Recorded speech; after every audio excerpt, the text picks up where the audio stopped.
The views and opinions expressed in this program are solely those of the individual speakers and do not necessarily reflect the views or positions of Cosplay Alliance, our partners and affiliates.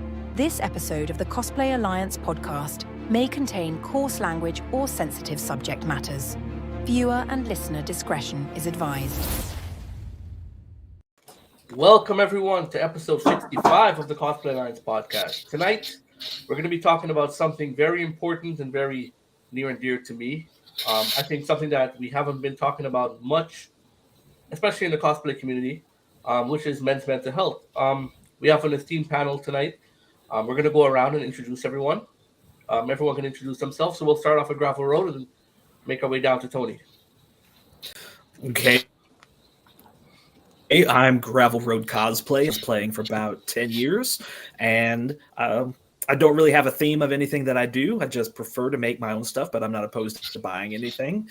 And hopefully we, have some good conversation tonight. Hi, my name is Anthony. I go by Bada, though. I've been doing content creation for like 7-8 years now.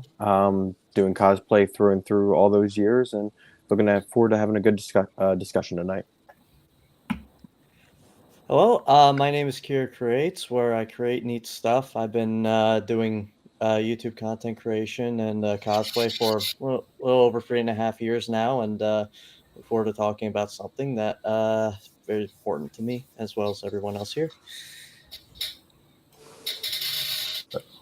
Cosplays by Shinobi, one of the hosts of Cosplay Alliance Podcast, and here because mental health is a very important topic for me to discuss.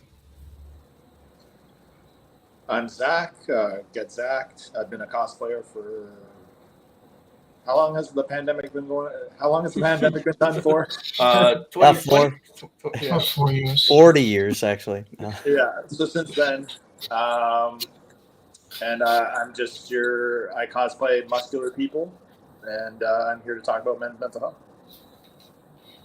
My name is Brandon, aka King Webhead on Instagram and TikTok. Been cosplaying for about 7-ish years and been doing content creation for the last 4 since the pandemic. And yeah, I'm looking forward to having a really good conversation tonight. Hey guys, my name is Tony. I'm a cosplayer, I'm an artist, and I'm here to, give my perspective on men's health. And then Lorenzo. I think he's.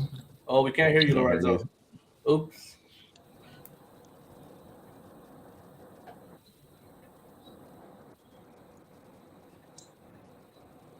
Can't hear you. Nope.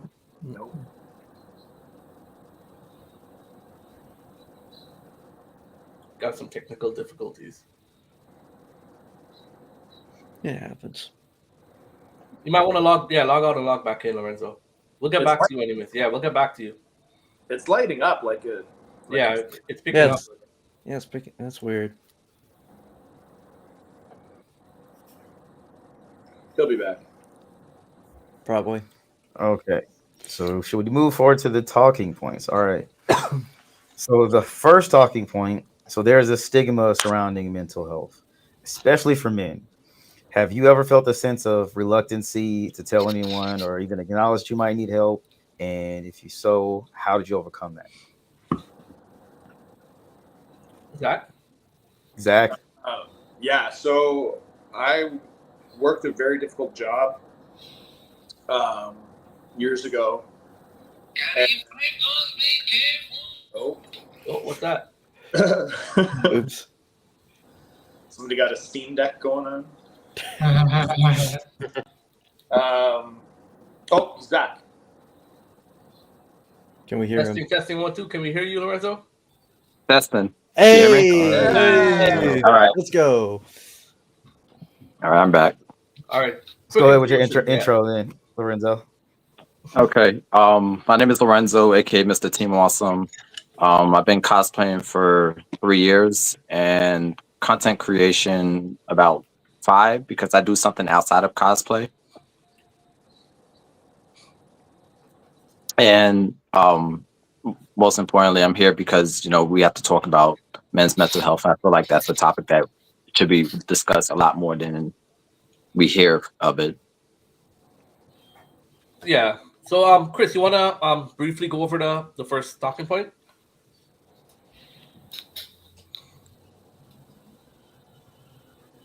Can you hear me? I think he froze. Oh no. And with the Black Panther shirt on, you froze. Yeah, I think so. I never freeze. Okay. So there's a stigma surrounding mental health, especially with men. Have you ever felt a sense of reluctancy to tell anyone or acknowledge that you might need help? And if so, how did you overcome that?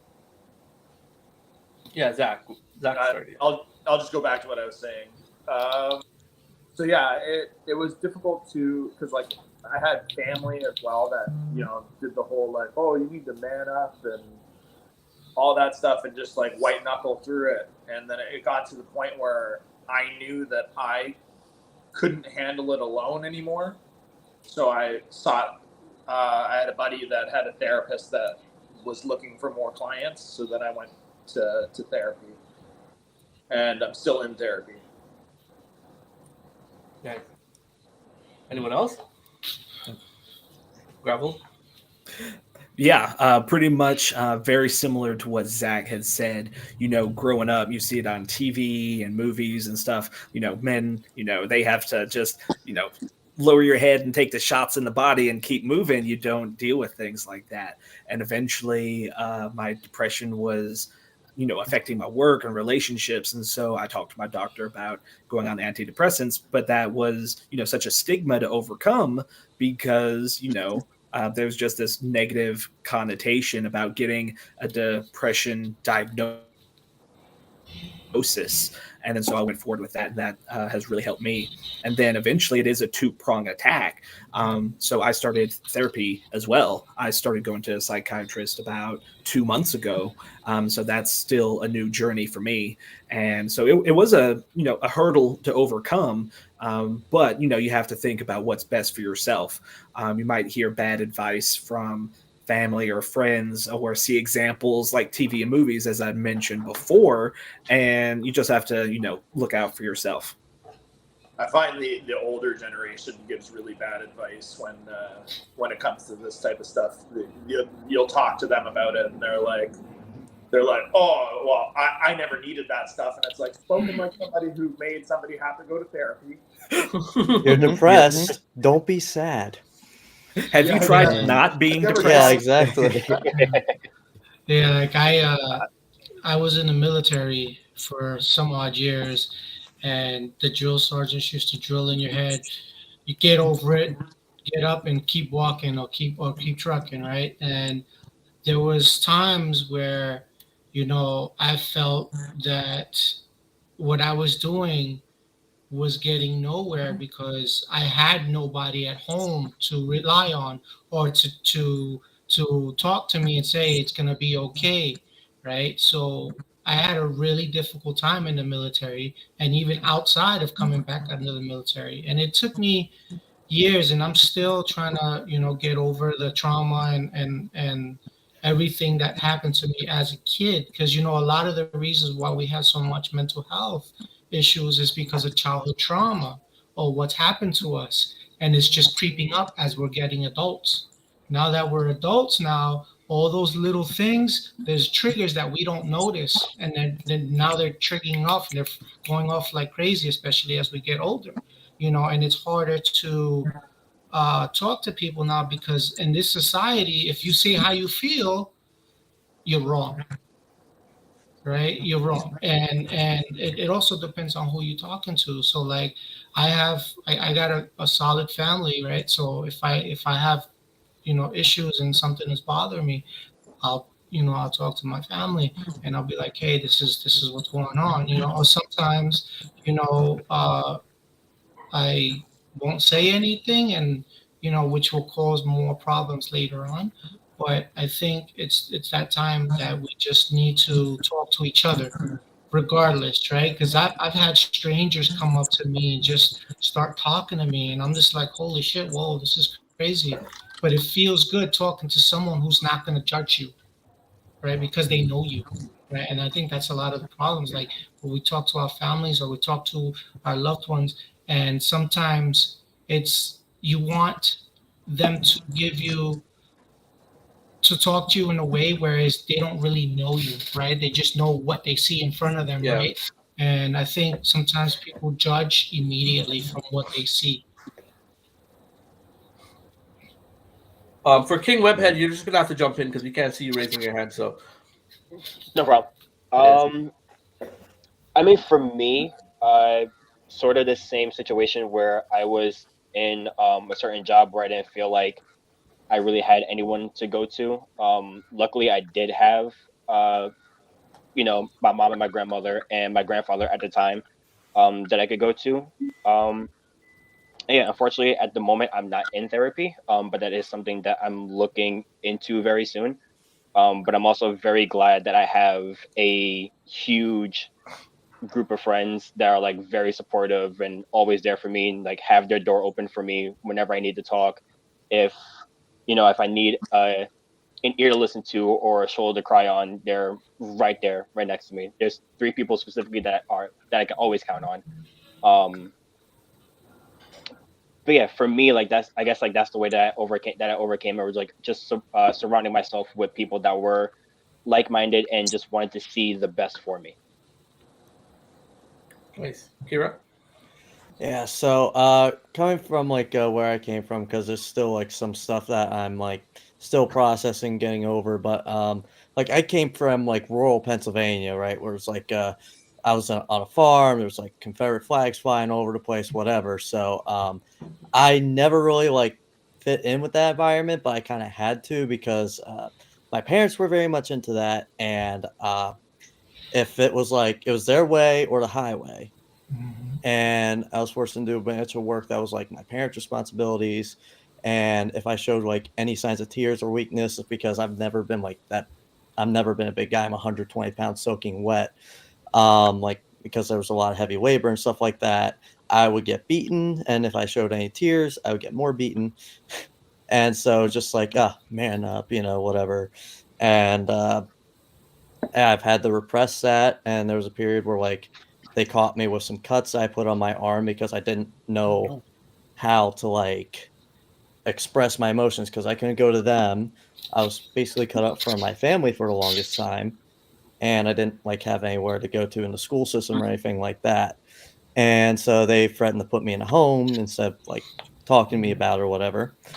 And ever since I got out of there 3 years ago, I've been able to figure out like what I like and find friends who have open ears, want to listen to me and help me become a better person.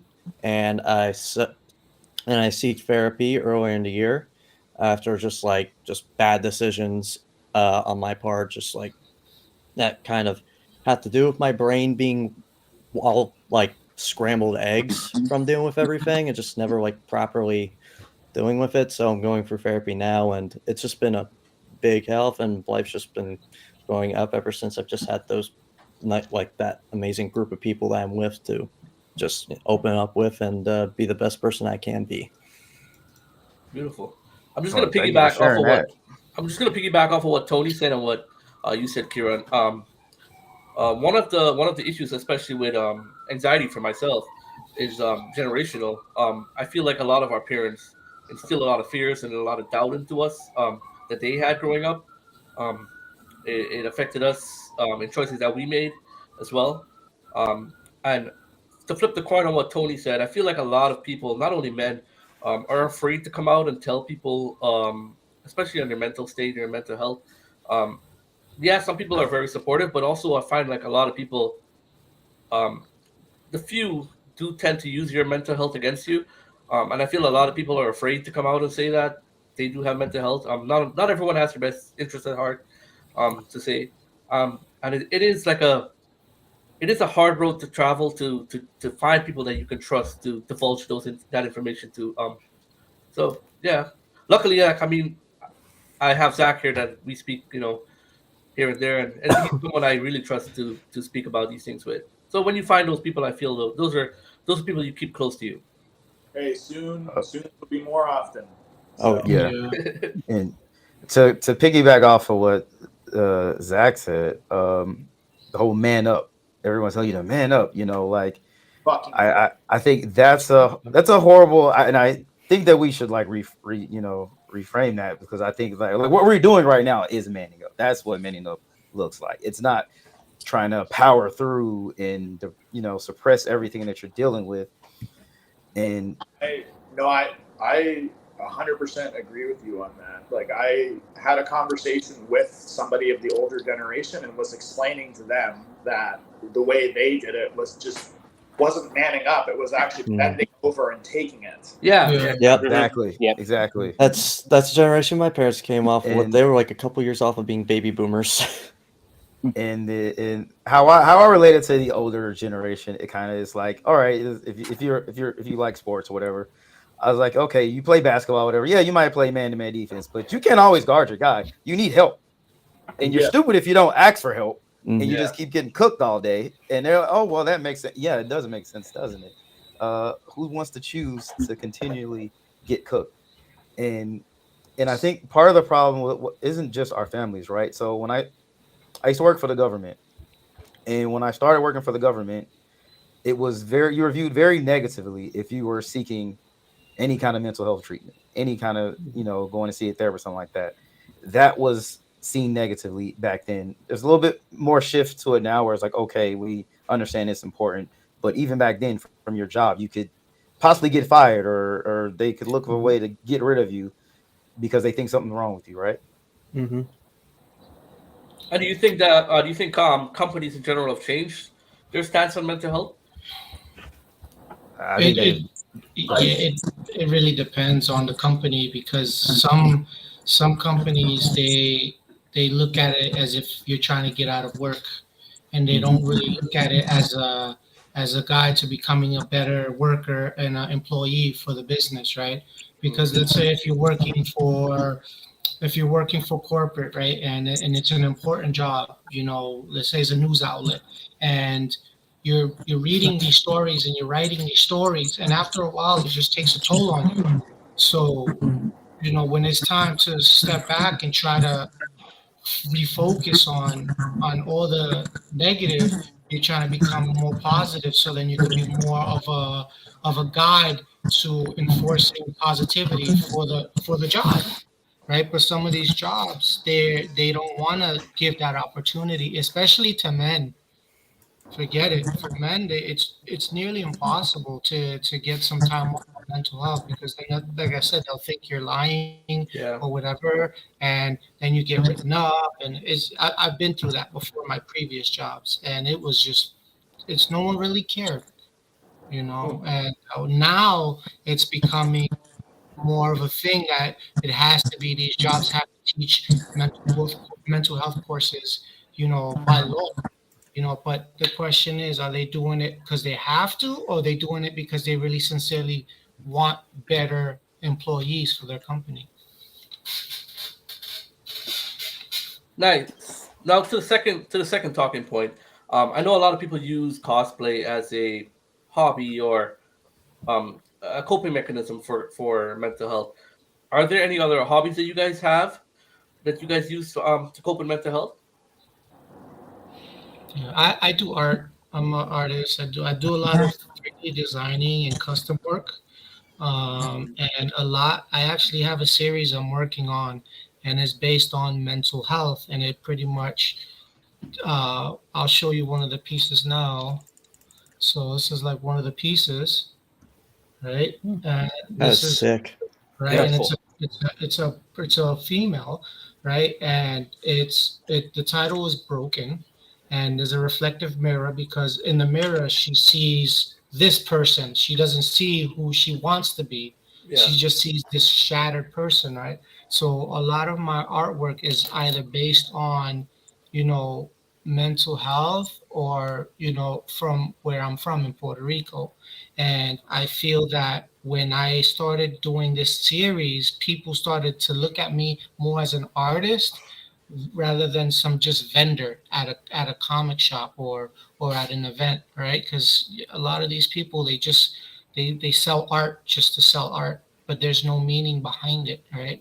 And I was in Chicago this past year, all right, and a lot of my pieces were based on Puerto Rican history, but also I had pieces that talk about who I was as a person and what I went through in my struggle, right? And people really took to it.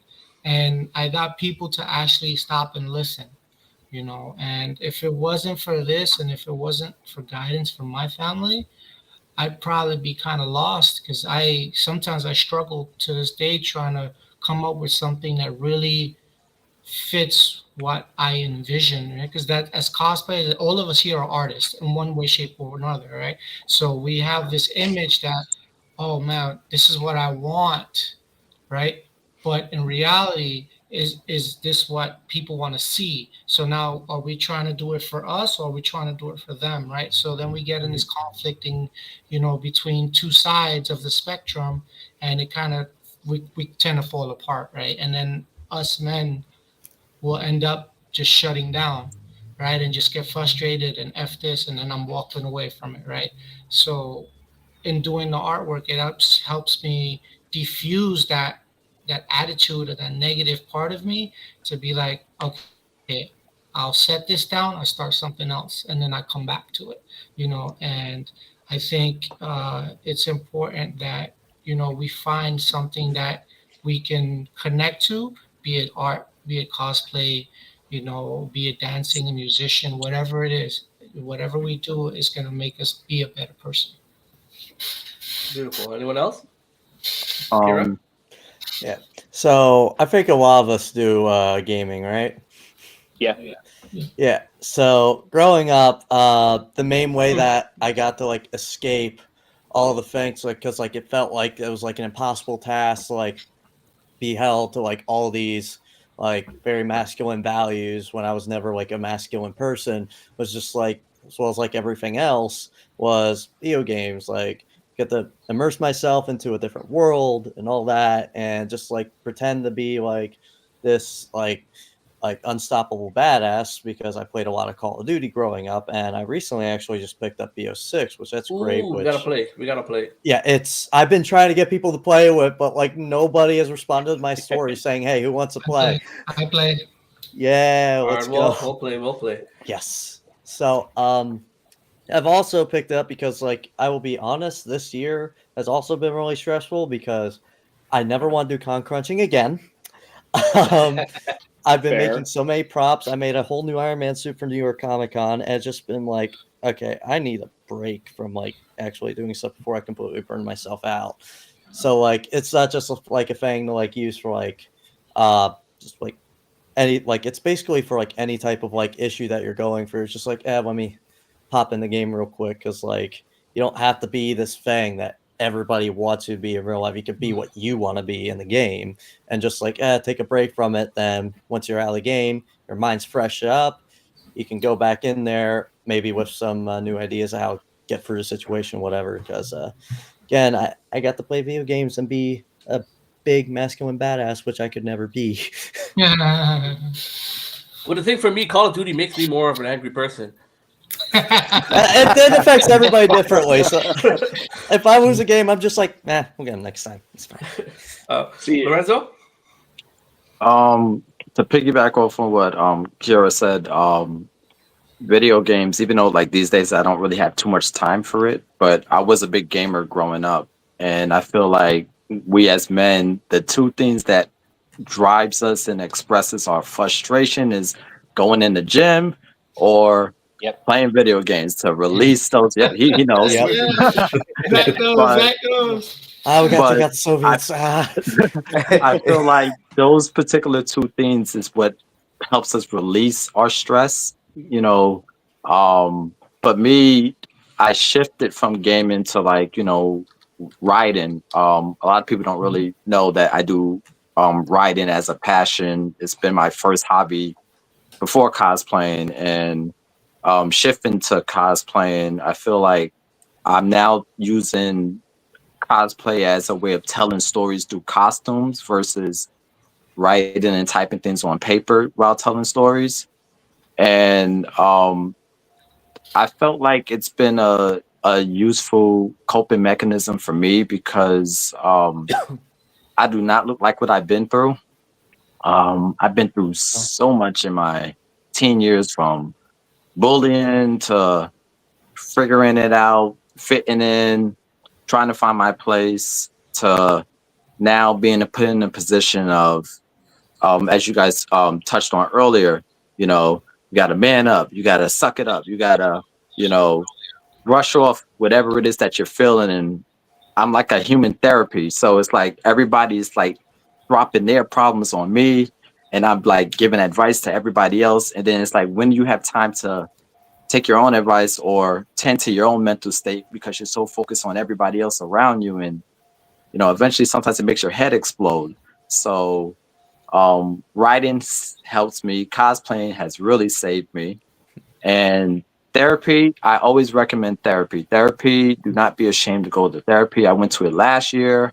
I'm no longer doing it, but when I did, it gives you some time to get self-reflection from an unbiased person that doesn't know anything about you other than whatever it is that you share with them. Because, you know, we tend to go to our families and friends, and as much as we want that love and support from them, believe it or not, some of the things that they may say to us may be biased because they're saying certain things out of, you know, love, and sometimes they may not want to like be judgmental or hurt you or say the wrong thing. So we're so used to being told the right things, but when you get that advice from somebody outside of your circle, you look at yourself completely different. So I do recommend therapy, and as men, we should all you know, take a session. I have a question about therapy because it's something that I'm looking to into as well. Um, my actual family doctor said, and I didn't know this was a thing, but you can find a therapist based on your like basically culture. Mhm. Someone that's pretty much like the same, not the same, but the same culture as you that kind of understands. Because I guess every Mhm. culture deals with things Yep. differently. Um, I don't know if that's true or not. Are you guys familiar with that? Yeah. Yeah. So, Yes. when I was looking for, oh, sorry, you're raising your hand. I was talking. Oh Maybe. no, it's all good. I'm Oh, probably you going to say sure? the same thing. You go ahead. Okay. Go ahead. Yeah. So, I was hunting for a therapist in April or May. I was very like intrigued about like, because like for different therapists, you'll see like a list of like some of the things they specialize in, and also like friendly stuff like that. Because I saw like uh, therapists that were more specialized with like religion, specialized with LGBTQ issues, and so on and so forth, family and stuff like that. It's like there's a wide variety of therapists where like you could choose a therapist that like has like the knowledge or specialization issues that are more important to you. So like there's culture, family, like, social issue. Like there's a whole lot you can pick from. Exactly. Yeah, I was pretty Yeah. much going to say the same thing. I wanted a therapist that my issue is post traumatic stress disorder. So I wanted a therapist that didn't just read about it in a book. So either they specialized in it or they went through it themselves. So my therapist used to be a soldier. Oh, okay. Yeah. Yeah. That's perfect. Yeah. Yeah, there's all different types of uh, therapists that you can see that can help you with different traumas, different specialties that they have. You know, like Zach said, he went to one that was a soldier, right? So there are specific ones out there that deal with, you know, specific, issues such as that, you know, post traumatic syndrome in any type of military or even uh, uh, government jobs. A lot of government jobs. A lot of people are dealing with post. But now, with this generation, people are growing up with post traumatic stress from the time they're born. So, and a lot of them is pressure, pressure. Be better. You're the man. Do this. You're the man of the house, and he's only 15. I mean, like that's a lot of pressure to put on a child, let alone later on. That, like I said, as they get older, it starts to show. And for me, That's exactly what happened because I grew up in the group home. So Kira, I understand. I was in institutions. I was in the streets of New York. I lived in the projects. So I grew up in the hood of hoods of New York, and I didn't have anybody except they just threw me in the, oh, he's a little crazy, we'll put him in the hospital. Oh, he's not doing good, we'll put him in a group home, right? So that was their thing, that, oh, it'll work. But it didn't work. The only reason why I survived all that is because I kind of bottled all that pain and just lived my life to how I wanted to live, and I didn't do drugs. I never went to prison, and I was one of the very few of the people that went through what I did that actually survived, right? A lot of the people that I went through all the kid drama with didn't survive. Some were in jail, some are in prison, some are not alive, right? So I think that what this is doing helps us, also helps teach the generation that's coming up, right? Because it's okay for a man to bow down. It's okay for a man to cry tears. It's okay to be like, I'm done. I just need to walk away, right? It's okay to do that because if you keep telling yourself, oh, I need to, I need to, I need to, you're gonna explode. You're gonna be a mine waiting to be stepped on, right? And especially with cosplayers, a lot of people, hide their true nature within the cosplay because it makes them feel different. It makes them feel strong. It makes them feel like they could do anything. But then once they get out of the cosplay, it's like they're back to normal, and it breaks them apart, right? So it's definitely what we're doing here. It's gonna change the course of many people's lives. Yeah. I just want to say something about therapy to anyone that's thinking about it or may have had a bad experience. It's not you're gonna find your therapist the first go around. You may, but I say you need to like experiment. You need to talk to many different people, see who you get along with. Like you might have a bad experience. If you did, you might want to give up on it. I would say keep trying because it takes time to actually find the person that is right for you, that will help you. So on that, I started therapy January 2020, right as the pandemic was gearing up, and it wasn't a good experience because we were meeting in person, and then it shifted to phone before video chats and stuff really became popular, more prevalent, and it was just not a good experience. That didn't work for dating. Yeah, it is. So in person is very good for me. So that comment is so true. I love that comment. It's like dating. That is so accurate. You like, and even going to going to therapy, you have to remember that it's not going to work instantly either. Like the first few sessions, they suck. They fucking suck. They got to figure out what's happening. Exactly. You're just bleeding all over the place, and your therapist is like, okay, and just listen, basically just listening to you. They're not giving you any coping mechanisms yet because they don't know what coping mechanisms to give you. So you not only do you have to find the right therapist. Ali's on a roll tonight. Yeah. I want to piggyback a little bit off of what Tony said about like generational trauma and all that. So like we've like all that trauma unresolved, like from when we were a kid, it progresses, and you don't like get help, like therapists, or like find someone that's willing to listen as it goes on, and it can still happen while you're like getting help. You develop trauma responses. I'm sure some of you have some of those. Like, for example, for me, I even had this happen yesterday when I was with somebody. We were just goofing around, and I saw an arm go up, and there was like nothing even happening, and my body and like my entire body had immediate jolt to the right because like that's something because like it was a response from like my parents hitting me all the time, so it was like a defense response that I've developed. So like there's stuff like that like if you leave like go, that could happen, or it could result in something much worse physically or emotionally that could cause a repeating cycle of things happening. Like you might do something to someone else that might cause trauma to them, and then that could cause something. So like, it's very important to get that checked out before like you yourself become part of the problem. Yeah. Anybody here got any weird tics from their trauma? I've started pacing. I also pace. You pace? Me, I try to do everything at once, or I try to rush through things.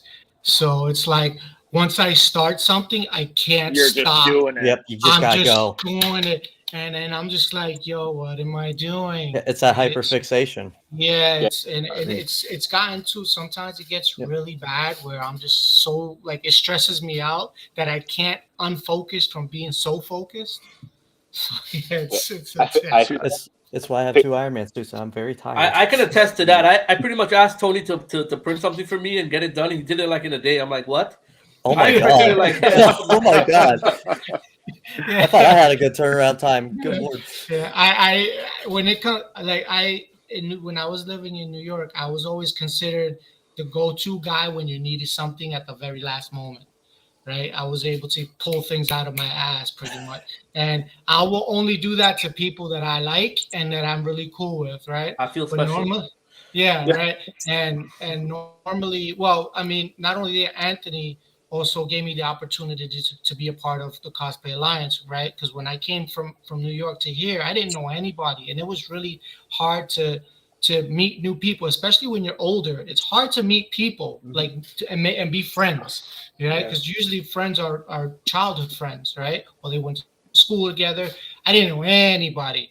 I was a professional breakdancer, and I met dancers, but I couldn't really be friendly with them because they just weren't on the same level as I was, right? And, Anthony gave me the opportunity. When he says, hey, can you do this for me? I got you. Don't even worry about it, right? I'll paint it, and I'll have it ready for the show, But, again, like, I can get so hyper fixated where I got two things that started to develop. I started yelling more, which scares me sometimes because I don't realize how high you can yell, right? And you might yell at the person at the wrong. You might yell at the wrong person for the wrong reason, right? So, and that happened to me yesterday. So I had to hold up, time to stop, listen to what you're saying, right? And watch what you're doing, right? And I think once you start to notice those things, you're able to find ways to handle it. But it's always best to talk to somebody. Because if you don't, and everyone needs someone to talk to. It doesn't matter who. I agree with that. Like I especially with my anxiety, I deal with stuff like in a very intense way. Like it could be like the smallest things can like pretty much trigger me. Like I always think of the worst case scenario. Pretty much, if someone says like, "Oh, we're going up the road," and I start thinking because this is something that was instilled in me from my mom or whatever. But like if my son's saying he's going up the road or something, I start thinking like, oh, this can happen and that can happen. I have to take a step back and try to realize, and the medication really helps in that way. But it took a while for me to come to terms with, I have a problem. You know what I mean? Like it takes a while for me to come. I didn't want to face it at all, to be honest with you. I didn't want to face it. In terms of depression. Like I was off work from November. Like I have a physical injury, so I was off from November, and I'm still like pretty much like here and there, back and forth. But in that time, like I got nothing done. Like I pretty much was like in bed the whole time. I'm like, there's something wrong. You know what I mean? Like there's times where like I don't want to wake up. I'm like, I don't want to get up off the bed. I'm like, there's something definitely wrong. So I'm like, getting the help from my doctor and getting the medication and like the proper like. I know people like a lot of people are like opposed to medication, or you can seek natural therapy as well. There's natural medications out there as well that can help you. I don't think pills are for everyone, but I mean it helped me. So I'd say like I have more perspective on things that I want to do. I feel more energetic and more effective in my day to day now.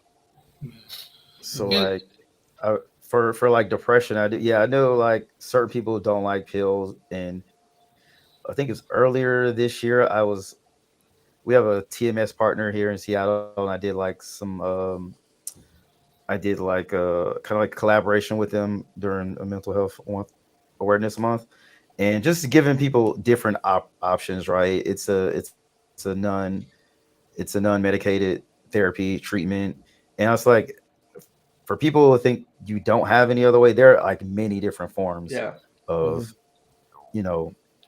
therapy, whether it's therapy, medication, TMS. There's a lot of different things you can do.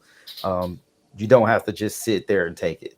Yeah, there's like art therapy, there's light therapy, there's like a bajillion different kinds of like, and some are better for certain types of traumas, and like there is a therapy out there for everybody, and I do think that everybody at some point in their life should be going to therapy, just to check in and make sure you're doing okay.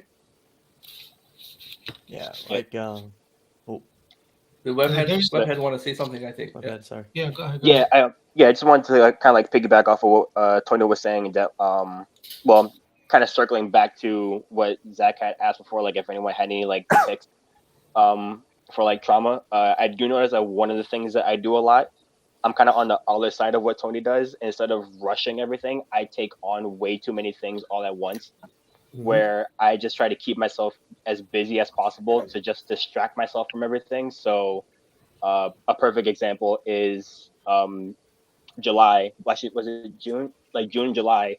I got invited to be a cosplay guest at Brooklyn Comic Con, and then that next weekend I had Fan Expo Boston, and then that next weekend I had a photo shoot.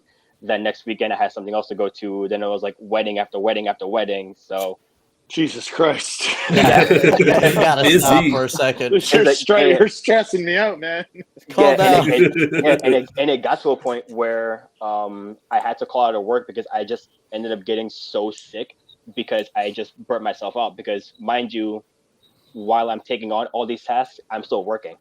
So I'm going into work, Monday through Friday, 9 to 5. And then, of course, going to the gym 4 times a week, and then doing cosplay, and then getting back, and then getting into photo shoots. So, you're shaking your head no. And No. I feel like I could relate to Brandon a lot in that department, because you take on so much stuff and you don't realize how much toll it's really taking on you, both physically but mentally. Exactly. And you will crash and burn. And I know I learned to slow down, and I think it took me until I'm seeing somebody right now, and they have their simple times in the day, and I prefer just sitting down at a park and just looking at grass over being at a con. And it's like, when did I get to that point? Man, I love grass growing. Literally touching grass. You're literally touching grass, and you're listening to birds and stuff, and you're so relaxed. I think I think the older we get to, sorry, Chris. I think the older we get to, the more we value our peace and our quiet. I think it's an age thing as well too. Like I love sitting down in the backyard by myself, just looking out, or barbecuing by myself or something. Just that alone time. It's its own mental therapy. Leaving parties early. Yes. I wouldn't know. Do you say goodbye or do you just head out? Do you do? Irish goodbye. I'm gone. All right. I have to say bye to certain people first, and then I'll Irish goodbye. The French goodbye. That's like, the French goodbye. Is it okay? Yeah, I have to at least say bye to at least 4 people that I know and I'm close to first, and then I'll go. Yeah. Whoever I'm directly near, like if somebody sees me putting my shoes on, then obviously I'm saying goodbye. Dude, at the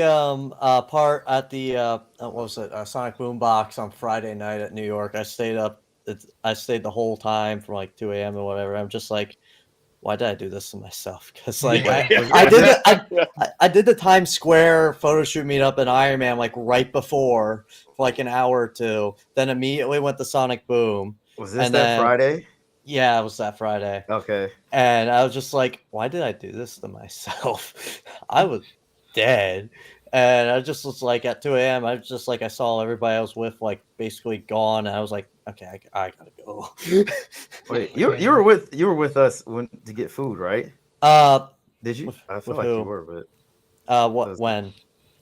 I don't know. It was like 2 a.m. We went to Popeyes. I'm not cool enough for anyone to ask to go to food. What look. the heck? Okay. Nobody's ever done that for me. All right. But the funny thing is, when I went into Popeyes, I run into Gus just sitting there in Popeyes. Yeah, I saw Gus at the party. Yeah, I know when I was in New York, I used to love to go to Union Square and people watch.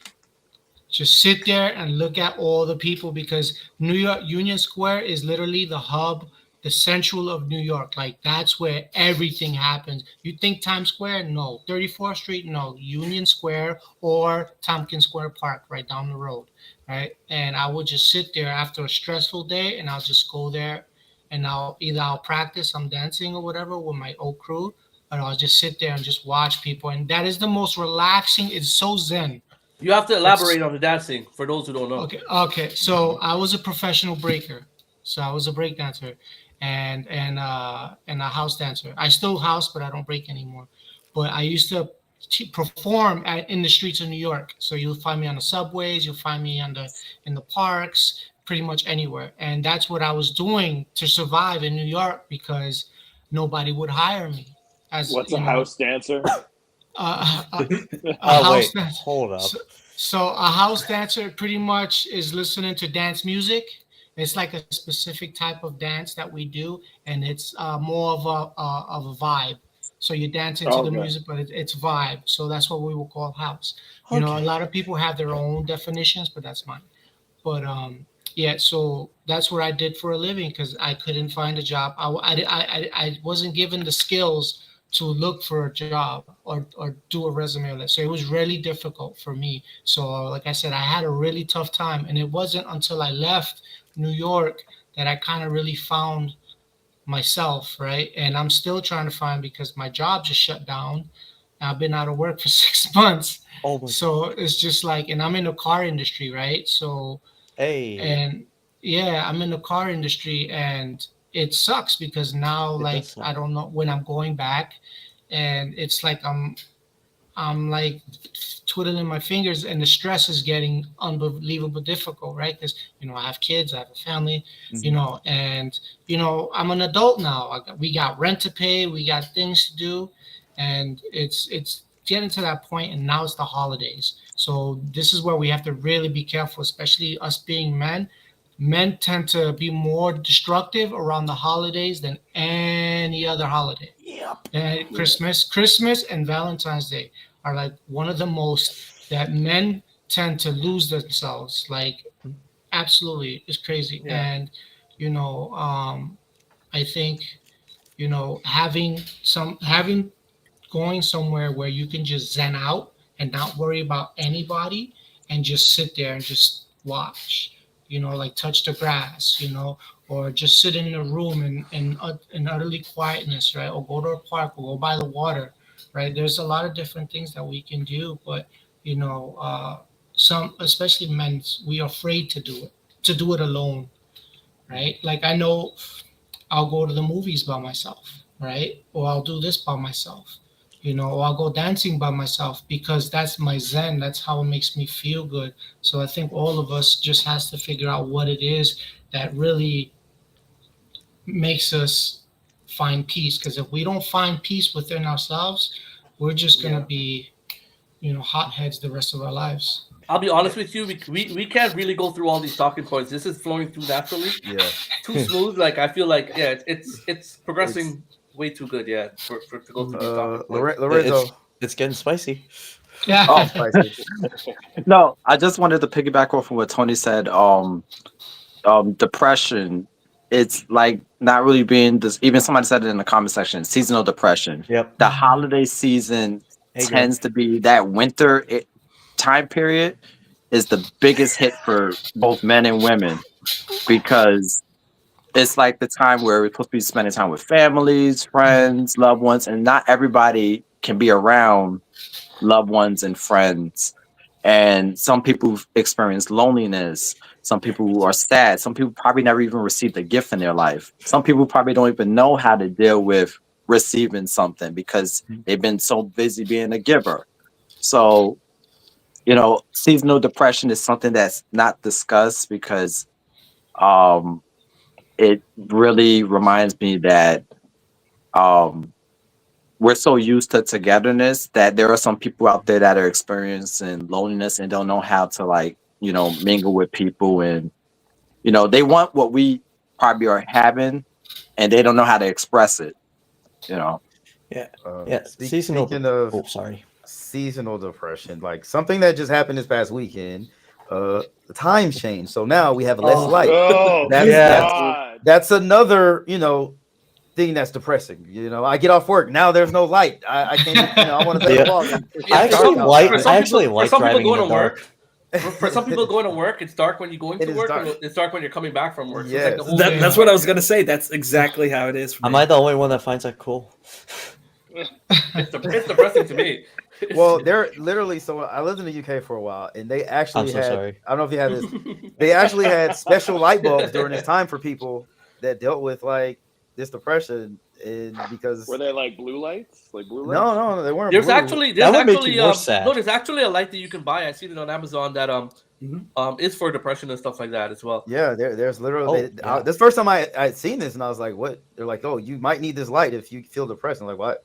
And then once I saw like literally it said it was dark when I went to work, it was dark when I came home, and I'm like, oh, okay. I agree with this conversation here because I was contemplating putting up my Christmas tree as well. I know it's early, but like looking at the Christmas tree does actually cheer me up. Yeah, it does. It brings I'm gonna put mine up cheer. this week. Yeah, it does. And holiday joy. Yeah, there's actually a quote that Robin Williams said. He says, "I think the saddest people always try the hardest to make people happy, because they know what it is like to feel absolutely worthless, and they don't want anyone else to feel like that." So when I start to feel like this, like emptiness or like really dark or just anger out of nowhere, I think about how to make other people smile and laugh. And with me, it would be my kids and my family. I try to joke around and I do that, and it kind of helps me cheer up a bit, because, sometimes I don't want to talk, right? I just want to show instead of talk, right? I want to do something, but I realized that, you don't have to take someone out to have a good time. You don't have to, spend money to have a good time. Yeah. Right. You just want to appreciate them with the time that you have with them and just joking around, watching a movie or whatever, or going to the park, touching the grass, fiddling with your cosplay, exactly. So, I think we have to also look at, some of the things that didn't work in the past with people who passed, and look at how we can take that as a lesson on how to understand who we are and what we want, right? Because everything's becoming so techy now, so nobody wants to work, they just want to be home and work. Right. Yeah. So, people are disconnecting and now focusing on the computer and online and on their phones and on their tablets. And it's not like how the age that most of us grew up in, where when we was playtime, we go outside, and when we come home, the lights are out. Yeah. Once you see the sun come down, we're supposed to be back in the house. Yeah, the street lights come on and back home. Yeah, exactly. Right. There was no cell phones, and stuff. So I grew up in that era, and we're probably our generation will probably be the last generation to experience all of that. Right. Yeah. Because the 90s, the 2000s, the early 2000s, life was different. Right. Yeah. And, I mean, there was still technology in the 2000s, but it was limited. Like it was very all technology that you could use as a kid was usually in the house with like the PlayStation 1. You didn't have a computer in your pocket. You had to play outside, and you played the games when you came in. So I'm just gonna piggyback off of this. How do you think social media helps or not help with people's mental health? Because I've seen a lot of people trash. It's garbage. Trash. Yeah. Well, I think it depends on how you use it, right? Like if you're looking, as most people are, for validation, then that's a down spiral that you're. But it's a very hard thing to do. So like, especially for children, I think it's very, when their minds are still being molded, like to be influenced by people on social media. It's very hard to for them trying to emulate or try to like, you know what I mean? You know what? I will say this. I do exclusively use Instagram, literally, just because that's where people seem to put like their best lives on. That's where everybody's best selves are. You go on Facebook and it's like political drama, this, like negative thoughts, this, my negative opinions on this. It's like, I don't want to fucking see that anymore, so I don't use Facebook. Plus, all our aunts and uncles are on Facebook. Looking. Yeah, go ahead, Kira. I'm gonna speed run like the previous thing with seasonal depression, then jump right to social media. So seasonal depression is a lot of fun because it's both the environment changing that could affect your mood, as well as like things that happen specific to that season that brings down your mental health. So like say in the summertime, like when summer hit, I get extreme dread because that's the time when I was with my parents the most. I wasn't at school, which was my escape. I had to be home and deal with the abuse a lot more. So I dread the summer for that, and I dread the winter because of Christmas, and abuse ramped up during Christmas. And it was just like my expectations rose higher. Like I had to shovel all the snow in a giant driveway, and one part of the driveway was like 1/8 of a mile long. And I had to shovel that by hand by myself because my mom wouldn't do any of it. She was a couch potato. And it was just like, well, you're the man here. You do it. And that would cause mental breakdowns. So that was fun. But yeah, the seasonal depression, very real thing. And it's just like it needs to be discussed more. But jumping back to social media, like seeing like people putting out the best parts of their lives, and as well as like you like valuing yourself based off of likes and like comparing yourself to everybody else that's doing similar things to you, which we're not supposed to do that. Yeah, I know, right? It's shocking. It's relevant. I mean, I get depressed when I see Zach flexing, and I look at myself in the mirror. I get depressed when I see myself in the mirror all the time. Like we should talk about that sometime. That's a problem. Yeah, like this is somewhat recent, like forethought that I had like a month or two ago, because like part of my presence online has been a coping mechanism to try and please, like people pleasing mechanism, like trying to like one up myself and bust my rear end to do something cooler that in reality nobody really cares. You think that's like, oh, it's gonna like snowball in this and I'm gonna go viral and people will be like love it and stuff like that. In reality, it's very rare to actually go viral and to see that kind of a success, because most of the time it's just like your own bubble is the only people who are going to see it, and most of the time they're just going to see it in passing and not like, okay, cool, let me keep doom scrolling for another hour. And I'll be honest, it's degrading, and it's if you go viral, it's gonna be for the most dumb. Like, trust me, I've been there many times. It's never gonna be what you think. It's gonna be the dumbest, trashiest post that you ever. You gotta spit on that thing. Why? Literally, it's the most random thing. And yes, she has a podcast all of her own. I mean, thanks, Logan so Paul. do we. I know. Right? So, at least we're not backed by Logan Paul. I think that's actually a flex. Yeah, right. I know, right? But definitely, social media can be a good tool if used correctly. But majority of the time, as Lex said on the chat, he says Lex, social media is fake. So it's you're only putting on a facade of what you think you want to be or where you want to be, but are not really there, right? Because and plus a lot of people are using AI now, so you don't know what's real anymore. And people are doing it just for clout, and some people are doing it to avoid dealing with the problem of their personal problems, right? Mental health. And 90% of the time, people on social media are pretending to be this so they can not deal with their mental health issues, right? And I'm noticing more and more men doing it now, and a lot of them they're telling you, okay, for a lot of let's say there's a lot of fitness enthusiasts, right? I'm not knocking you, Zach, but there's a lot of fitness enthusiasts that I've come to, and you can tell they're not about that life. They're only pretending to be, right? It's a facade, right? They just want to be the model, right? So they can find a way to reach you, so you can hit to the OnlyFans or go to whatever pitch they have, right? But but also social media could be a tool to try to get to know other people. I feel comfortable talking to people like you guys online, and then we build that friendship, and then we can start talking outside, right? That's how I am, because obviously we're all in different states, right, and cities and countries and whatnot. So I think it is a good tool. It just depends on how you utilize it, right? Yeah. I agree. Bada, you've been quiet. You anything to Yeah. say? Actually, yeah, I will piggyback on that. I was contemplating it. For social media, definitely bad. I would say in terms of mental health with that, doom scrolling plays a big part in that. And again, to I'm piggyback so our bad for comment that. section. Yeah. To piggyback off of our comment section, Lex said nothing on social media is real, and that's absolutely true. I mean, anything you see that's marketed, the majority of it is absolutely fake, at least 98% of it.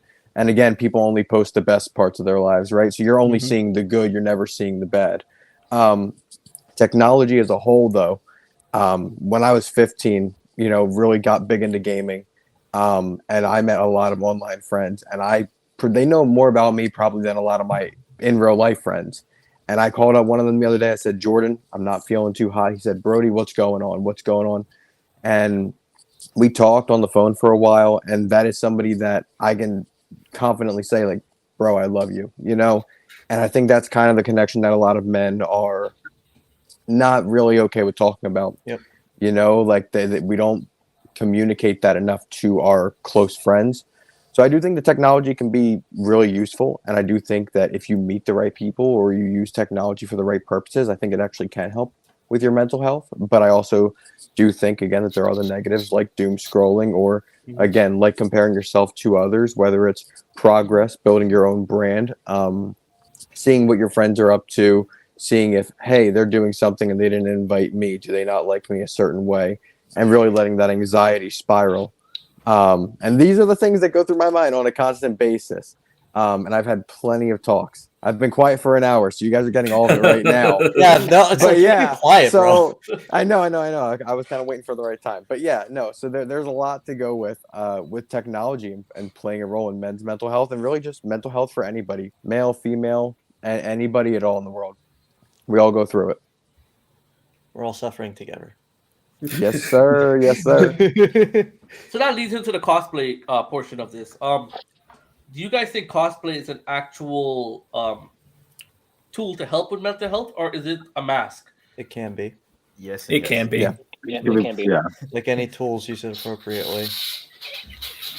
I've experienced people who just cosplay for the sake of cosplay, and they're just going there just to look sexy or look masculine, right? Just so people can follow them or follow me on social media, follow me on TikTok, and then they brag about how many followers they have. Oh, I have 10,000 TikTok, 10,000 followers you don't even know, right? So I'm just like, and I think my issue is with that is half of those people don't even care who you are.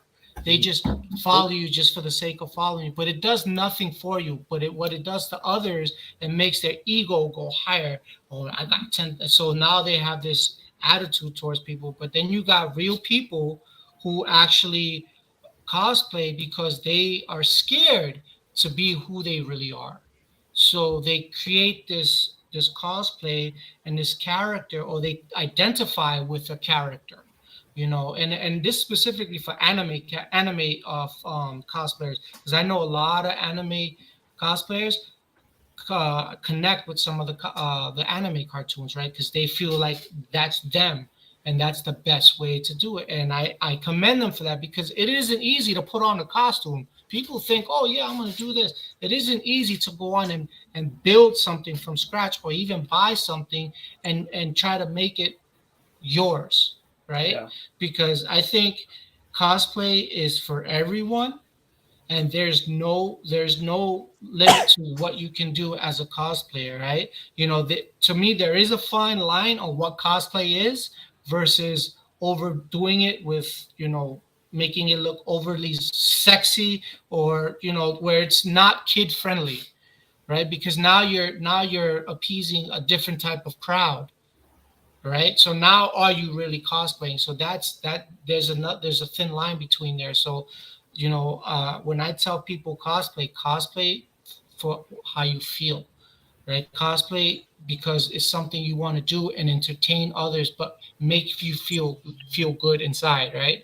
Because if you're just cosplaying just to show your ass and your muscles and that's it, then you're not cosplaying now. That's taking it a whole different direction, right? And that can actually make cosplayers very self-conscious. You've spilled some spicy tea there. Yeah, That's for next it's- episode. Hold on. Wait. You mean I'm not supposed to cosplay because I feel sexy? I'm offended. Yeah, I got something. You made Jack turn his camera off. Look. I gotta jump in here. Hold on. So, part of the reason why I cosplay is for my own like self-confidence and body image, right? So, one thing that leads into like men's mental health and all that stuff is that, in my opinion, what I think makes a quote-unquote real man, but even though that's a subjective term, is men who are in touch with their emotional side and their femininity. Yep. And so I take that to the extreme. Lorenzo's seen it in person. So I cosplay a lot of female characters because it's another side of me that boosts my own confidence. I'm like, damn, I look good. And then I see a picture that shows my butt in a really good angle. And I'm like, damn, I look good. I like myself. So it's like, when I see this photo and I say I look sexy, I'm just like, oh my God, I look sexy. This is awesome. It's just like, it's a huge confidence booster if you just let it be. And so like what everybody's reason for cosplay is different. Yeah. And so like you can have multiple reasons. I have multiple reasons. You all have multiple reasons why you cosplay. It could be something personal. It could be something just because like you love the fandom or whatever. But like cosplay is what you make it out to what you want to be. Yeah. But that doesn't necessarily mean it could be in a good way or it could be in a bad way. Bad way, clout chasing. I almost fell into that trap a little bit. It's not fun. Don't do that to yourself. I'm young and dumb. Don't be dumb. Yeah, I kind of want to piggyback off of something that Kira had just said about cosplay being like a big confidence boost. For a long time, from when I was probably like 14, 15, like when I really like started going to the gym, I had a lot of really bad self-esteem issues, like a lot of like really bad body image issues. So when I discovered cosplay and I started like, just like getting myself like into the gym more, like making now like it's kind of like that saying of like look good, feel good. I like kind of like really like put myself into that mindset of just like if I go to the gym and I get myself to, I guess like a certain way that I want to look, I'll feel good about myself. And that did work to an extent, but once I found cosplay and I started, kind of like how Kira said, like I started seeing myself at certain angles, I'm just like, oh damn, I look really good at that angle. Or I'm putting on a cosplay, like perfect example, like when I put on my Captain America suit, I feel powerful. I feel powerful. I look powerful. Carrying that shield, I feel damn good about myself. Mm-hmm. So cosplay it's all a personal thing. It's all personal, I think.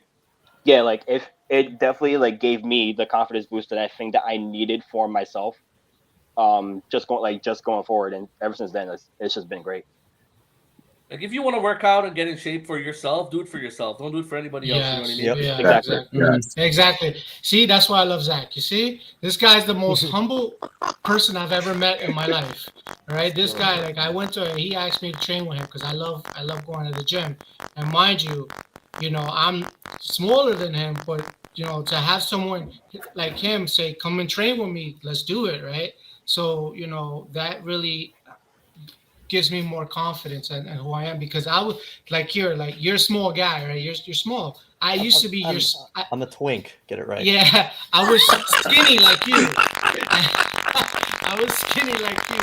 But now, as I got older, I started working out to feel better for myself, right? So But somebody's getting real bad feedback. Yeah.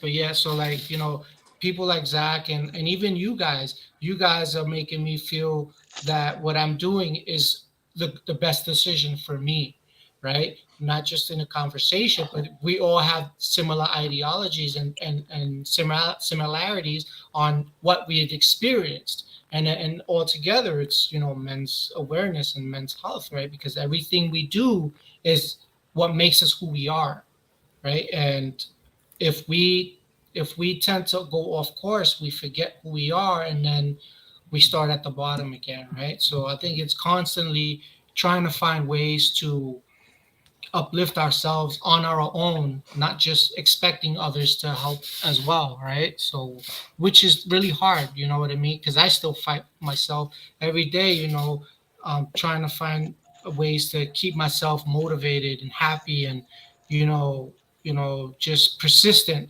because when I'm on a roll, I'm on a roll. I don't give up. I don't stop, just like I did the statue for Anthony, but even when there's something that I'm so wanting to do, once I start, I just can't stop until I get it, right? So that's the same kind of, energy that we should all have as a unit, and, really push for what we want and just don't stop.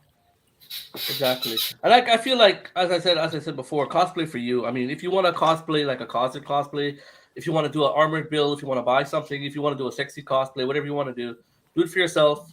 Cosplay has grown so much throughout the years. It's literally become commercial. It's an industry now, right? You know what I mean? So I can't knock anyone for trying to, make a business out of it. Did I use that? It sounds like a robot. Ro is a robot chipmunk. I think it's Zach. Yeah, it's Zach. Oh, is it Zach? Yeah. But yeah, Iron Man hilarious. in a mini skirt from Hot Topic coming soon. Just watch my Instagram. There, I'll be a badass and sexy as hell at the same time. Oh, That'll be yeah. great. I'm like, who let Mickey Mouse in the chat? I didn't know we're sponsored by Disney. Can't hear you, Zach. It looks like No, his we can't bars hear are him. like non-existent. Yeah. Yeah. Yeah, I think because you disconnected your headset or whatever. That's what happened with me. So, yeah, I guess we can close the night out and maybe give some final advice to some men out there who are a little bit afraid or reluctant to seek help or admit they have an issue or have a problem. What advice would you give, Lorenzo? I want to tell for men on this chat and those that's going to watch this later on, or listen to it, that it's okay to express your emotions. It's okay to cry. It's okay to tap into your soft side, because we as men, we've been built up to like brush our emotions or to macho up and to man up or whatever. And I feel like you're not weak by crying or expressing yourself. Communicate. Stop holding in your emotions. It's okay to just be vulnerable, but be mindful of who you're being vulnerable to, because you don't want to be taken advantage of at the end of the day. You want to be able to express yourself with the right people, the safe space, the right audience, but you don't want to have whatever it is that you express to other people get thrown into your face and used wrongfully, or you be taken advantage of. Yeah, I definitely agree with what Lorenzo said, of just like, it's something that I've been trying to like get myself to learn a lot more lately, is it's okay to not be okay. It's 100% okay to go and get help, whether it be through therapy or seeking help from a close friend or from a family member. Like, it's okay to ask for help, even if it's just for a little bit of advice, or even if it's just to say, hey, I need someone to listen for 2 minutes. It's totally okay to do that. And again, like, it's like how Lorenzo said, it's okay to cry. It's okay to be in touch with your soft side. Yeah, and I'll reiterate what you said, is if you can't, be able to just let things be and not try to fall into line with what everyone else says that you should or shouldn't do, then you're gonna be more cause of the problem than actual making it better, right?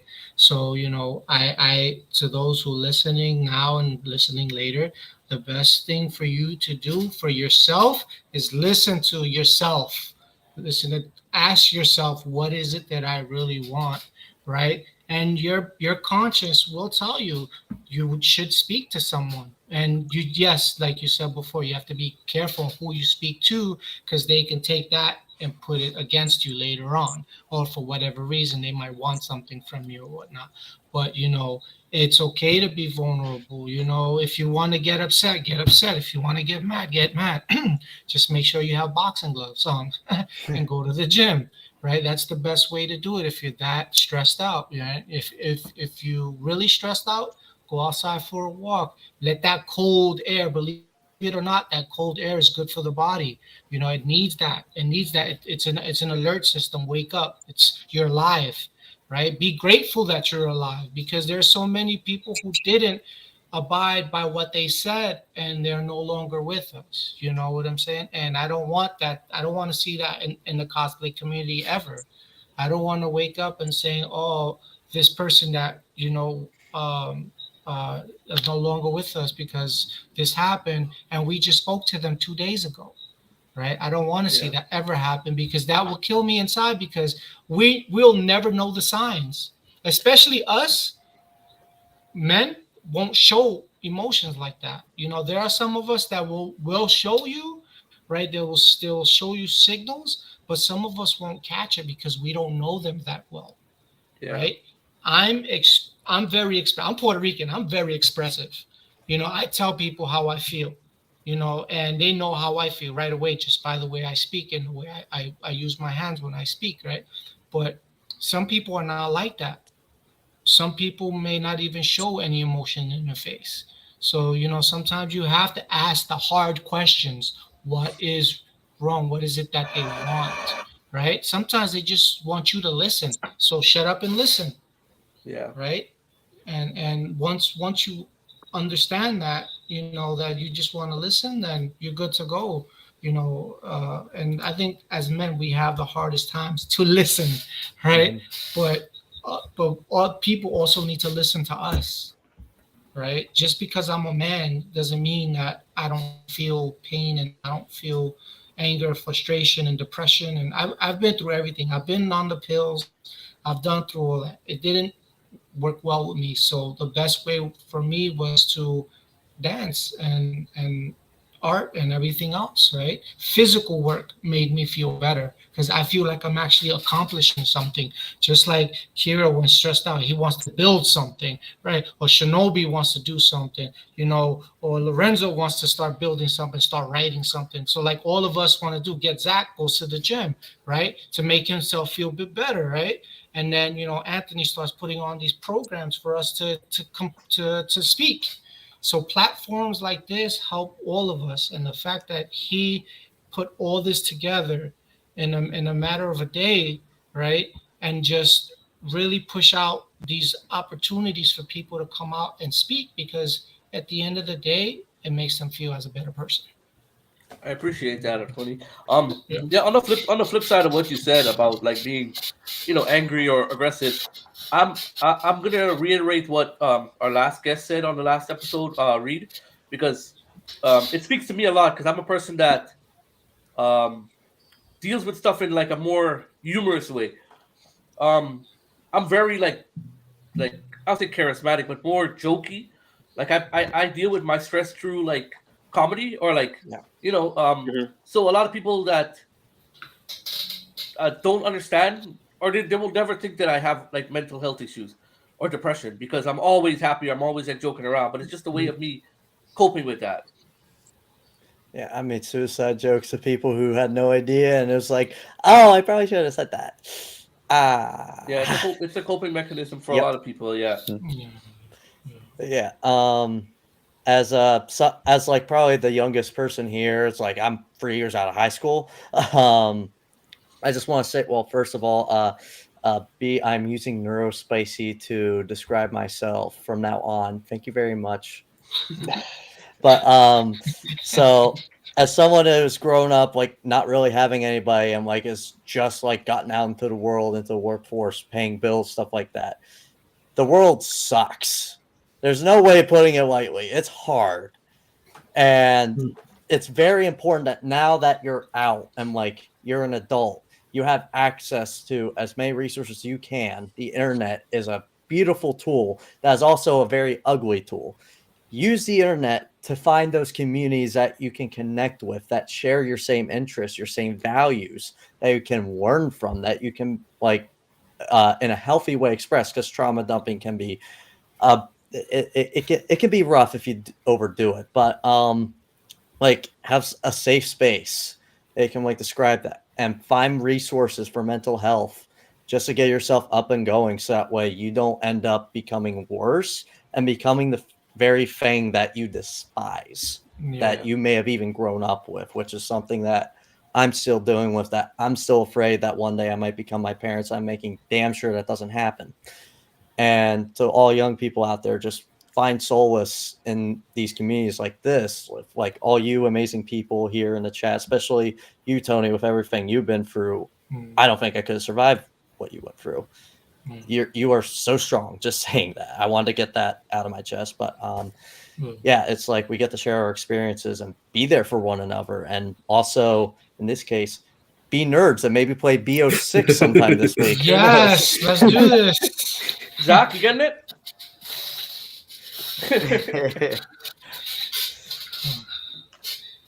All right. One thing I just want to put out there real quick, because I don't think we've talked about it. I haven't heard it. Maybe I missed it. Journaling. Journaling really does help. Yes. A lot of times I feel like there's a lot of things that I've in the past felt like I'm not really going to go to somebody and talk about that, and I wasn't ready for therapy. And if you don't want to go out and buy a journal and write your thoughts down, Google Docs, baby. It's free. Just start typing. And it just feels good to get those thoughts out sometimes. And it's almost like talking with yourself, giving yourself a little pep talk of this is where you're at. This is where you want to be. Another thing, just to kind of think about it, I think we all grew up maybe with Winnie the Pooh in our lives, right? Eeyore had a nail in his ass. He was always depressed, right? But I'll tell you what, they always invited him to the hangout, and they never expected him to be happy. They never expected things to get better for him. They just wanted him there. So if you're somebody that suffers with your friendships and you're not sure if they want you there, if they're inviting you, they want you there. If you surround yourself with the right people, you will have a good time. You will have a good life. Beautiful said. Anyone else? Gravel? Yeah, don't be afraid to ask for help, because by the time that you actually get to it, it might be too late. Because by the time some people said that, medications didn't work for them, for me, it works. Therapy works or is working. And, I should have, started this years ago, followed through years ago. And then so you have a lot of tendencies that you have to unlearn. And, so if you can get in on the ground floor before like those harmful habits, harmful tendencies really take root, everything is work, but hopefully you won't have as much work. Beautiful. Anyone else want to add something before we go?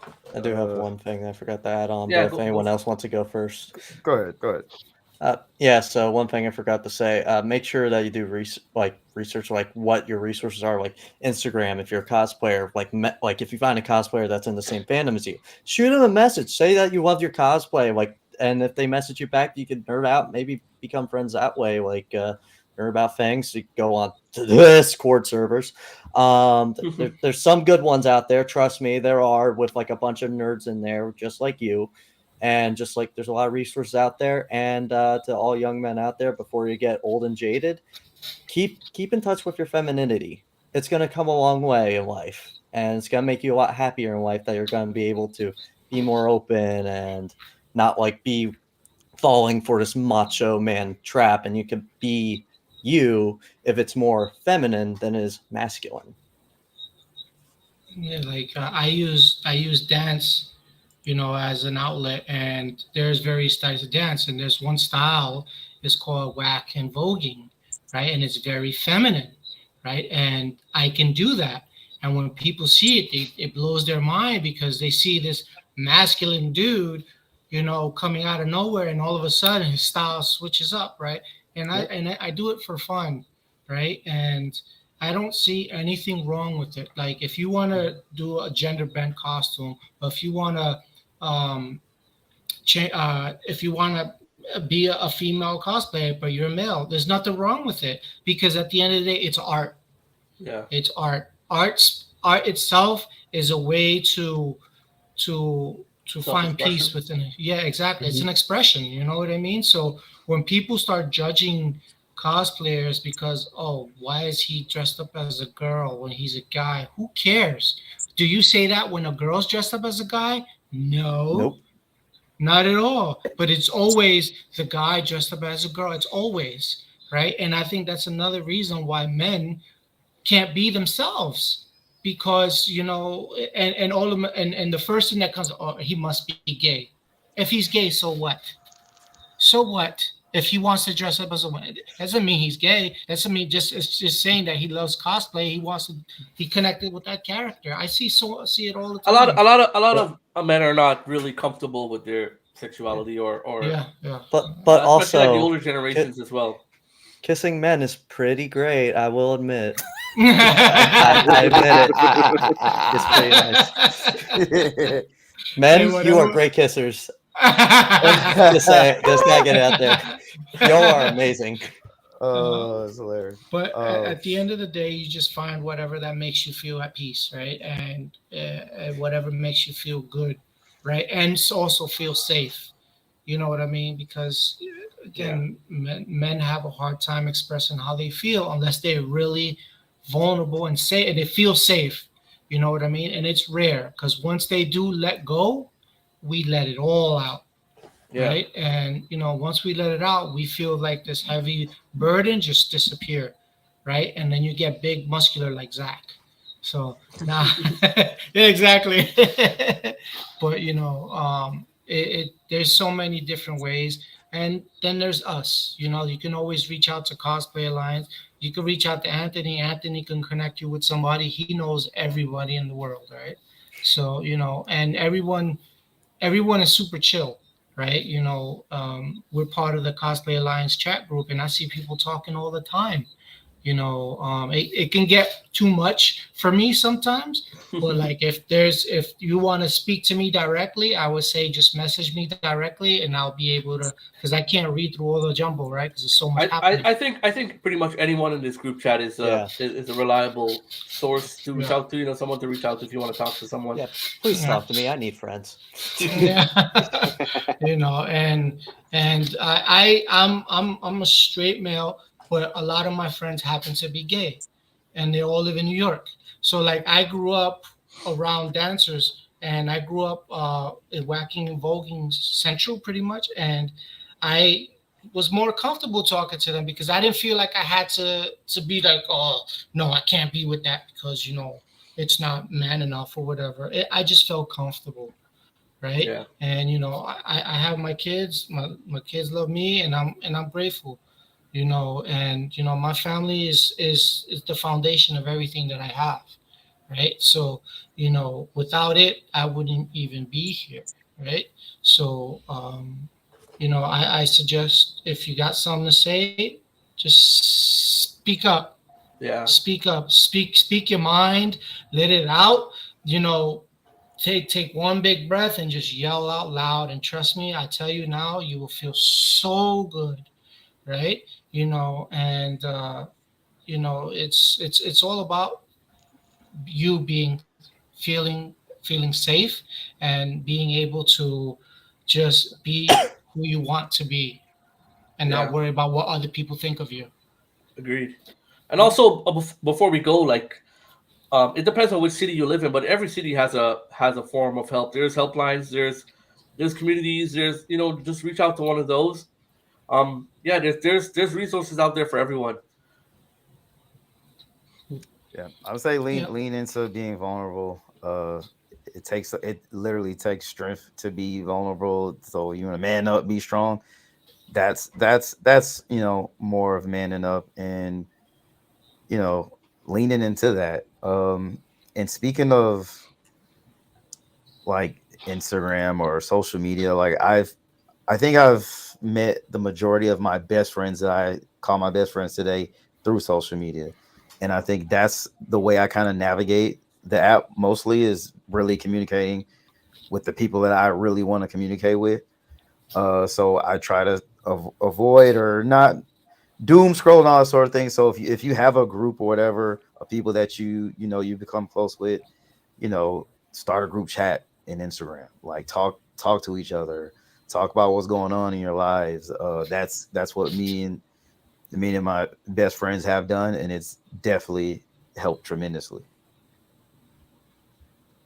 Yeah. So And so I was just gonna say, one of those people his name is Z, and Z is a suicide survivor, and Z created this character, Captain Zero, which is amazing and deals with depression, and we kind of see the character go through therapy. So I think we need more of that art into the world, where we actually can highlight some people going through therapy and the benefits of it. And this is somebody I've met that's become a really close friend of mine, and something I'm proud of is that they took going through a suicide attempt and choosing to live and creating a character from that, and that's out there helping other people.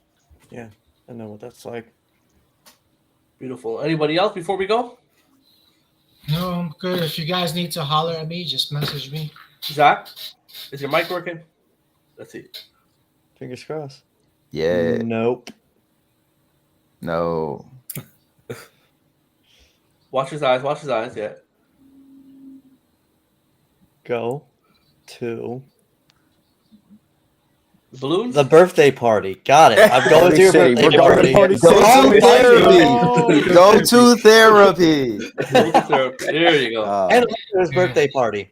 Yeah, check your work benefits. Some companies will cover therapy, by the way. Yeah, definitely. Your pizza on your birthday. Definitely. I want to thank everyone for coming tonight. This was a very insightful and productive conversation. Look forward to doing this again. And I want to, thank everyone for coming. If you guys have any questions, make sure you drop it in the comments, and someone from here will reach out to you or DM them privately. Yes. All right, guys. Have a good night. Yep. Take Thanks it out, for Jason. hosting this great topic. Talk to you later. Bye. Yes. Bye. This is fantastic. Later. If you're watching this episode on YouTube, don't forget to subscribe to the channel and check out. Ooh.